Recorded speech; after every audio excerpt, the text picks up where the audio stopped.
नमस्कार सांगमणि आज नूतन शब्द होची ABORTION।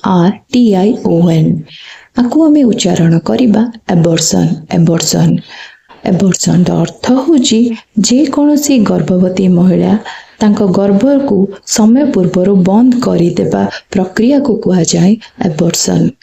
ओडिया रे अर्थ होची गर्भपात।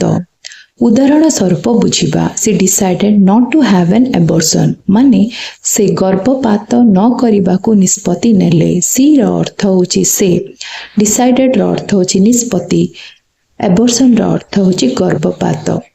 द्वितीय उदाहरण abortion is a sensitive issue in many countries माने अनेक देश रे गर्भपात एक संवेदनशील प्रसंग।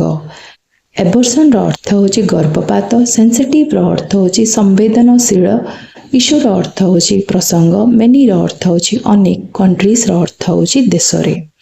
तृतीय उदाहरण the doctor discuss the risk of abortion माने डॉक्टर गर्भपात रो विपद विषय रे आलोचना कले। डिस्कस रो अर्थ होची आलोचना, रिस्क रो अर्थ होची विपद, एबॉर्शन रो अर्थ होची गर्भपात रो। एमिति वीडियो देखिबा पाई चैनल को लाइक, शेयर और सब्सक्राइब करिवे। हाँ, एबॉर्शन गोटे दंडनीय अपराध।